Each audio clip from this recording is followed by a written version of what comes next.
Until recently, I lived with my parents in a suburban house outside the city. They've always been strict and difficult people, so we almost never had guests over.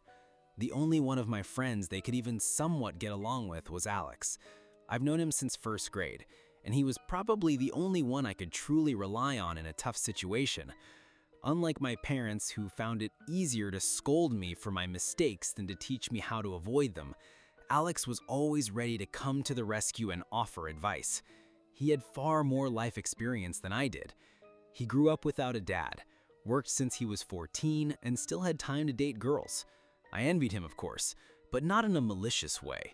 I was happy for his success on all fronts. There was just one thing he was unlucky with. His mom was an addict. She blew half of his child support and used the other half to buy him food. But still, he had something I never had in my childhood: freedom. A year after he turned 18, she passed away, so the trailer and the land it was on went to Alex. A week ago, he came over to my place in the evening. My parents had gone to the theater, so the house was ours for the next 3 hours. We didn't even think about throwing a party. We knew how that could end. Throwing them at Alex's place was pointless. Despite me being 19, my father was categorically against me spending the night anywhere outside the house, so my friend's idea for me to buy a cheap condo in one of those rundown pre-war buildings downtown was met very positively. My parents weren't stingy with allowance money, and I was good at saving, stashing most of it away. "I doubt I can buy a decent place with this," I said. "You can," Alex smiled. "Not just decent, but a new one. They're doing a huge urban renewal project." "Funny," my voice sounded upset. "I'm serious," Alex said firmly. "I've already got it all figured out. My cousin just did the same thing. He's living happy now. Your money is more than enough for a studio in one of those old brick buildings downtown. They built them right after the war. The foundations are shifting, there's a huge crack running down the side of one, black mold. The whole place is condemned. The city's preparing to demolish it for the new development, and they'll have to relocate all tenants with compensation or a voucher for a new apartment." "I don't expect myself to live in a dump that could collapse on my head at any moment," I asked, displeased. "Ah, come on," Alex cut me off. "You'd live there for less than a month. It won't collapse, but you'll 100% get relocated, and you get a decent place in a new building. How's that for motivation?" I told him I'd think about it and give him my decision the next day. I needed to discuss it with my parents and mentally prepare for the purchase if they agreed. The conversation was long. I brought up a ton of arguments for buying it and explained Alex's plans several times. After a considerable amount of time, my mother finally supported my idea, and then my father did too, although he probably just supported it so I'd finally get off their backs. But I didn't care. I was happy. And the next day I went to Alex's. He showed me the listing he'd found online a few days earlier.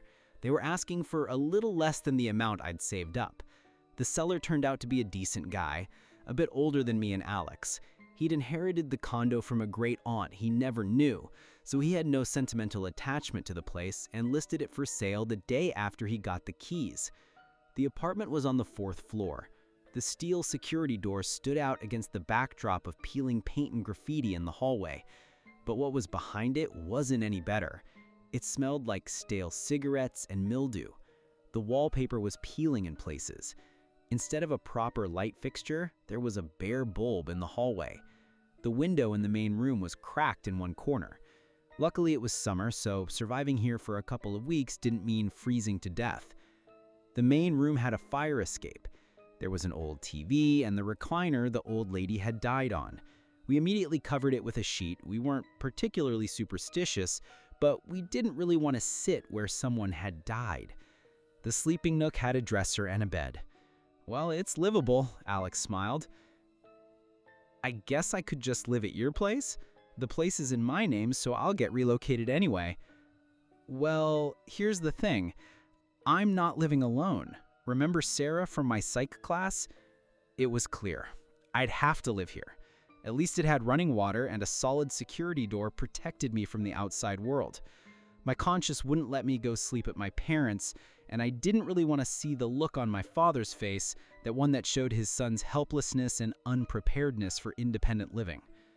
By evening, we'd moved my stuff for my parents, and Alex went home.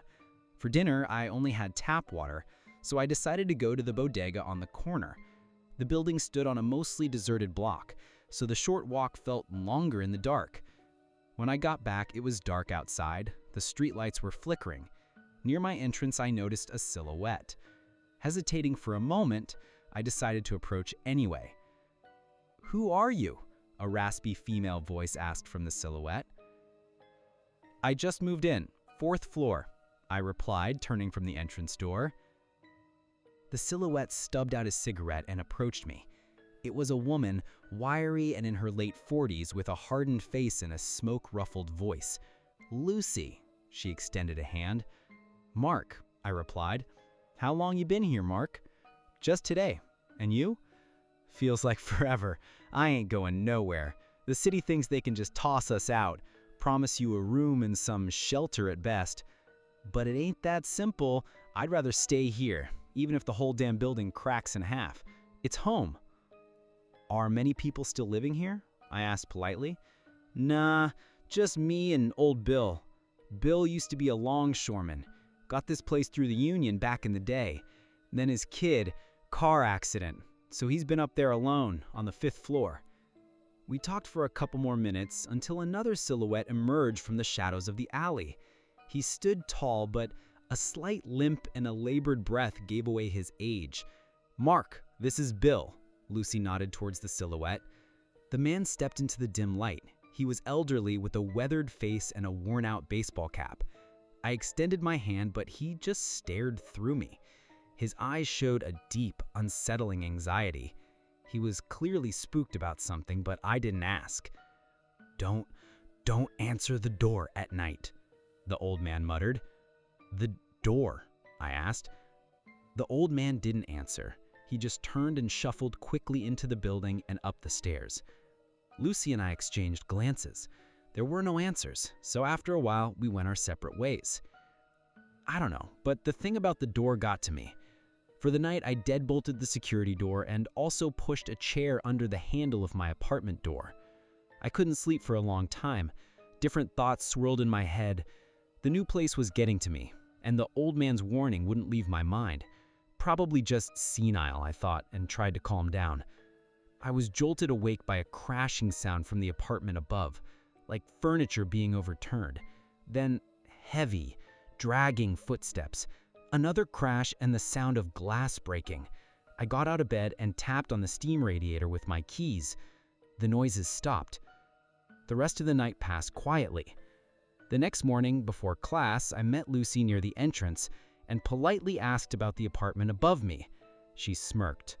"Old Bill, he's, not all there anymore. Final stages. Probably just rearranging his furniture at 3 a.m.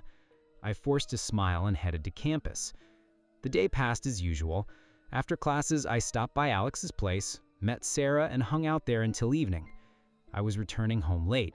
Under the flickering streetlight near the entrance, a silhouette was standing again. "How was your day, Lucy?" I offered. She didn't answer. She just looked at me, her eyes wide with fear. Did something happen? "I don't know," her voice trembled. Stuttering, she continued, "I just got back from my shift, was standing here having a smoke, and then I look up at my window, and the light was on. And then it just clicked off." She swallowed hard. "Maybe a short circuit. This building's ancient. Could you just check?" she asked, her voice small. "I'm spooked." "Sure," I said, instantly regretting it. How I cursed myself for that, but it was too late to back out. I had pepper spray on my keychain, which gave me a bit of confidence. The door to Lucy's apartment was locked. With a trembling hand, I used her key and flipped the light switch in the hallway. Nothing. I checked the kitchen, then the main room. Empty. I didn't want to go back down, so I leaned out the window and yelled down to Lucy. She looked up, relieved, and came inside. She offered me a beer, but I politely declined and went back to my apartment.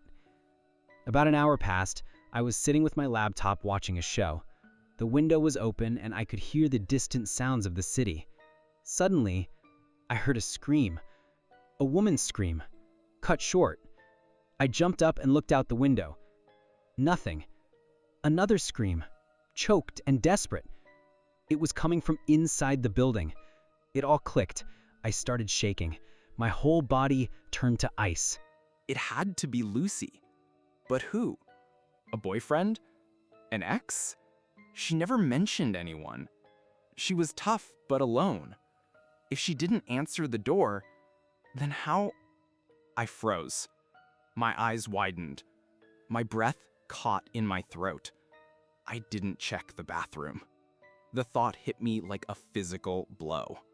The panic receded just enough for me to grab my phone and hide by the window, watching the entrance to see if anyone left, to identify them for the cops.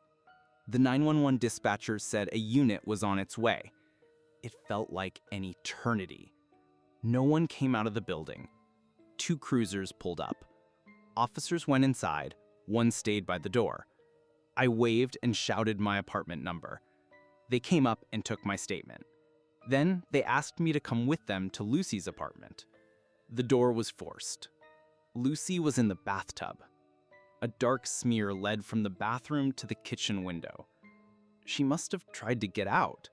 There was no obvious wound, but there was blood around her mouth, and her fingernails were torn and broken, like she'd been fighting for her life. The cops said the door was locked from the inside when they forced it. Their theory was that the perp went out the fire escape and down into the alley. Staying alone was not an option. I called Alex and begged him to come over. He reluctantly agreed. Sarah was out of town, so he could stay. I didn't tell the cops about the old man upstairs. What was the point? They'd hassle some senile old dude, and he wouldn't be able to tell them anything coherent. The night was hell. Around 4 a.m., the crashing started again from above. A low mumbling, then what sounded like something heavy being thrown against a wall, and frantic, stumbling footsteps. It finally stopped after what felt like forever. In the morning, Alex looked like hell. Dude, not only is your couch a torture device, but your neighbor is a maniac. What was that last night? Sounded like he was throwing his fridge down the stairs. That's Bill, the old guy upstairs. He's not right in the head. Old guy? You have a psychotic old man living above you and you made me come here? What if he's the one who, you know? A cold dread washed over me. Thoughts flooded in.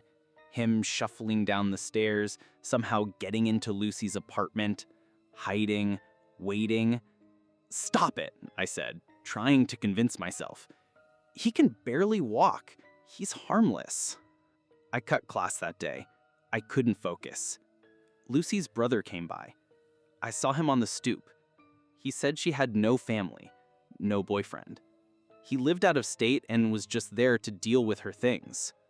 I spent the rest of the day locked in my apartment, jumping at every sound. I went to bed early, but sleep wouldn't come. The noises started again around midnight. This time, it was worse. It wasn't just crashing, it was a violent, relentless pounding, like someone was trying to break through the floor. I buried my head under the pillow until it stopped. I woke up at dawn, exhausted. Alex's words echoed in my head. What if he's the one? I finally called the police. A detective came this time. He was annoyed I hadn't mentioned the other tenants sooner. I told him about Bill and the noises. He decided to do a welfare check. We knocked on Bill's door for 5 minutes. No answer. The detective shouldered the old rotten door open. The apartment inside was neat, almost stark. Photos of a younger Bill and a woman and a little girl were on the mantle, but no Bill. The bedroom door was closed. The detective knocked. Silence. He nodded to a uniformed officer who broke the door down. Old Bill was sitting in a chair in front of a large old dressing mirror. His body was stiff. His face was a mask of pure terror. His hair was matted, and there were scratches on his scalp. Shards of a broken picture frame, the glass smeared with something dark, were on the floor around him. His eyes were open, staring not at us, but at the reflection of the doorway in the mirror. The EMTs pronounced him dead. The detective said it looked like he'd been dead for a few days, which meant he died right after he warned me about the door. I got out of there. I went to Alex's. He wasn't home. I felt completely alone and terrified. That night, I locked all the windows and doors at Alex's place and slept with the lights on. I was staring at the ceiling the next morning, barely slept, when I heard it. From the floor above Alex's apartment, a crash, then frantic running footsteps. My blood ran cold. The realization hit me. There was no one above Alex. He lived on the top floor. I called 911, my hands shaking. I couldn't speak. I just whispered the address. I heard sirens in the distance. I started throwing my things into a bag. I couldn't find my phone. I used Alex's landline to call my own number, praying to hear it ring. I was still packing when the cops arrived. They found nothing, of course. Just an empty apartment above.